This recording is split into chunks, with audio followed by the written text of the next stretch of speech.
Hey guys, this is part 3 of the sunset marina painting I'm working on the clay board, and I'll just get right to it. I have some film down here which is called frisket.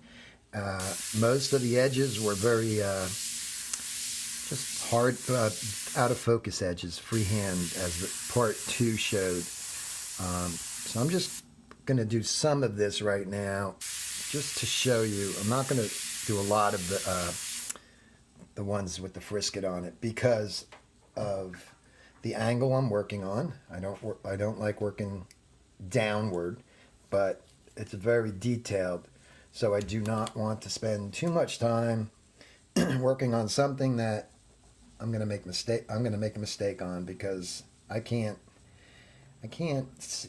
do my thing. Okay, so anyway, taking this little bit of frisket off just to show you how I'm going to proceed with it after I lay in some sunset colors. All right, so I've established right in here the two orange railings, or part of the canopy, that are reflecting the sunlight. Okay, so I have a couple colors already mixed up. I have two airbrushes going.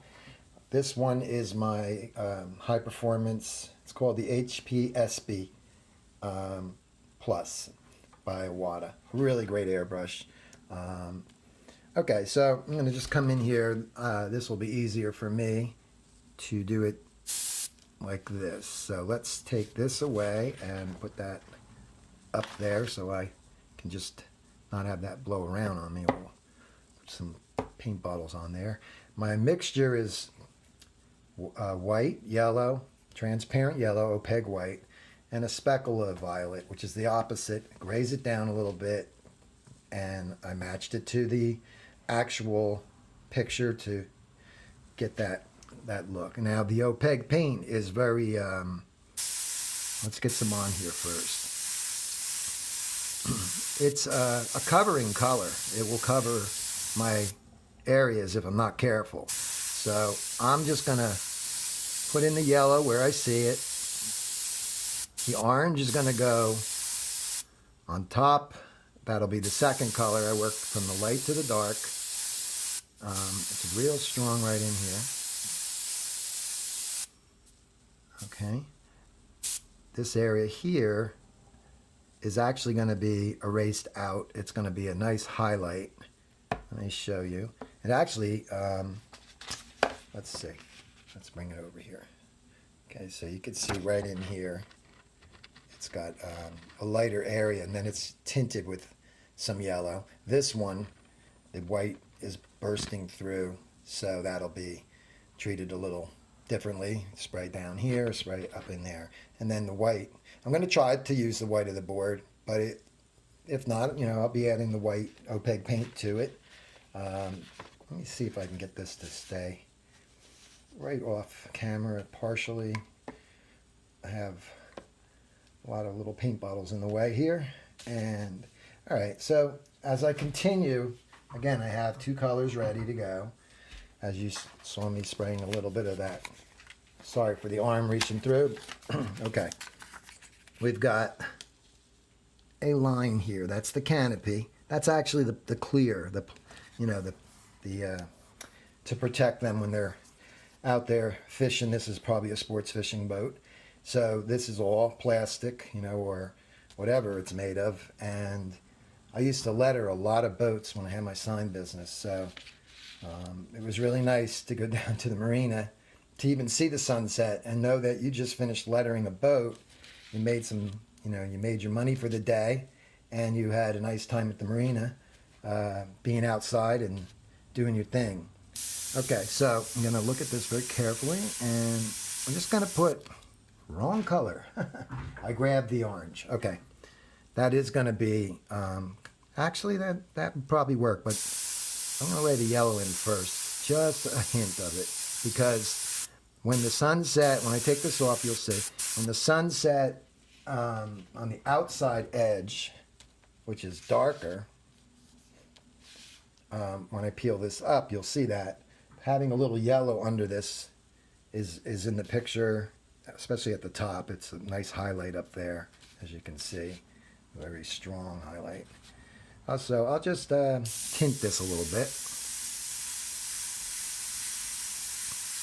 From being in the sign business so many years, and lettering, and people that letter and pinstripe and all, now getting older, and I've got, I guess, just a permanent pain in the neck that just happens more when I lean over, and it hurts. I mean, this position is rough on me. But having said that, it's not going to stop me from my painting. I love it too much, but for making these videos, I have to do this for you guys so you see it better. Okay, a little more yellow. It's not really affecting the brown, which is good. I'm just going to put it in that area. Bring it over in here. Again, where I'm spraying right now, it's going to actually be more orange, but there is a little bit of golden yellow in there underneath the orange, so I'll just put it in. I can always touch up my brown because this is opaque, so I have to be careful, but I chose to do it this way. I chose to work the edges freehand, and when I do the sunset around here with the opaque orange, I'm going to go back very close and freehand it and try to keep that blurry edge. So the opaque paint, and I needed the white and the yellow anyway, so it's going to be opaque. I'm not just going to spray yellow out of the bottle. I can use it to brighten this straight out of the bottle. I've shown that in my sunset painting of the evergreen tree. Okay, that was like 5 or 6 parts. So I'm just laying in the yellow first.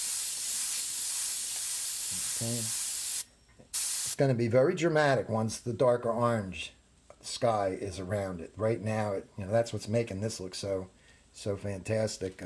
Just capturing it that night with the camera was really, really great to see that in person. Okay, so a little stronger yellow there. So you can see where I'm going, and I'm going to keep this video really kind of short, and go back and tweak a few areas, and then go in and show you. Maybe I can even work a little upright for the next video. I don't know. I've got to see if I can get the right angle. But anyway, in the meantime, we've still got the orange, which is orange. I mixed orange, burnt sienna, and white, a little bit of white, obviously, to lighten it. And I think I put a speckle of blue in. When I say a speckle, I don't pour a drop in there. You'll wipe out, you'll make the color so dark it will be ridiculous. So I'll either use a toothpick or a very fine brush, or the tip or the corner of the brush, and then stir it in, controlling it so that I don't take the opposite color and go crazy and ruin things. I'm just going to tint over this a little bit right in here. Test the color on the side. Okay, here we go. So you can see how I'm going about this. The sunset colors are going to be put in very carefully. I don't want to. Let me just make sure this gun's been sitting for a little bit. So when you try to make these videos, I make a lot of mistakes, and I'll do part 1, part 2.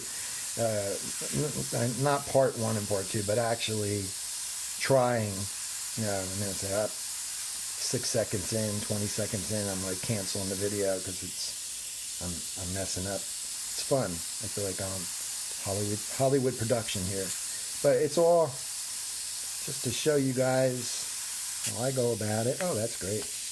Nice dark. It actually worked out. I'm going to go a little darker in here anyway. So there we go. Get some in here. Put some right in here. And at this point, on this angle, I'm going to probably call the video because I don't want to ruin what I got. I have to work in the upright position. So you can see that the post note which is just, I use the extra sticky as I said in the other video. It's a quick, quick hard edge that won't blow off. You don't have to worry about holding it down. And I will be going in here and doing some erasing and lightening areas and pushing it to match this. But again, I have to work in the position that's most comfortable for me. And I will be touching up my brown. I'm looking at it close up. Yeah, I'll maybe be touching it up. It depends, because the brown does have kind of an orange glow to it up in here. But anyway, that's a little bit of how I'm going about with the canopy. If you think about it, if you take this painting, which I've actually painted the seagull before for a gift for somebody, and I also used it for a project for an airbrush student to do a quick sunset with some kind of an object in it. But if you take a piece of paper and say the painting was just this, right? Not that boat no boat in there, then you got a very simple painting. So, having said that, this is the hard area. This is not hard. This is stencils. This is, get the drawing down, and then you got to have a good eye for cutting. If you have a really great drawing and you don't cut it right, you're gonna get what what you cut out. You're gonna get. If you cut out something that's supposed to be round and it's kind of edgy, and then it's not gonna work as a stencil. So you guys have to figure out. These are all things you have to practice. You got to practice the airbrush control. Give a little 1-2 on that again. Down is air, back is color. So you leave the air on, and you work your finger back and forth, and that's what that's the beginning lesson, But that's what we do all the way through painting throughout our whole career. Air on, paint on and off. Leave the air on. I always say to my students, listen for that air, listen for that sound, because a lot of them, they go to make a dagger stroke and they shut the air off. They just, I can't even do it wrong anymore. Air on, there's a dagger stroke.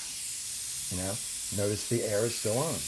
I'm traveling past the point, so I'm way out here with the air on. If I'm just shading a blend, notice there's no paint on the edges. Like, I'm not just going, see the dots you get? I'm turning the paint off as I go. So my finger is going like this constantly. All right. So those are just little tips for the actual functioning of the airbrush. It's, it's a double action airbrush. And of course, a Wada is a great airbrush. And if you just clean it, take good care of it, and know what to do, know how to use it, this thing is an amazing, whether it's the t-shirt gun or the fine micron. Beginners, I saw somebody on a forum today was asking about what airbrush should I get? I don't have a lot of money. I don't want, well, if you get a really cheesy airbrush that's really cheap and is kind of garbagey, it's not gonna work too good. The eclipses for t-shirts are a good way to start, and if you look with the discounts and stuff, you can get them for not a bad price. You're gonna spend a little over $100, or you can get a used one maybe from somebody online. But the thing is, if you can't, there's certain things you can't cheat on, such as watercolor. When I paint, I teach watercoloring. You shouldn't use watercolor paper that's inferior. You have to use like Arch's 140 pound, or cold press, hot press, and that's watercolor. But you could get student paints and use that maybe for a watercolorist in the beginning. But you can't really cheat on certain things. And one of the things you shouldn't cheat on is an airbrush that's just, really just garbage, because and make sure it's double action.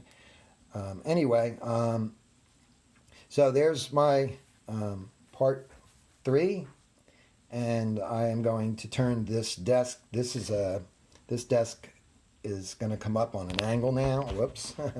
And I will continue to paint after this video is over. It's a rainy evening. It's a Friday, and it's time to paint.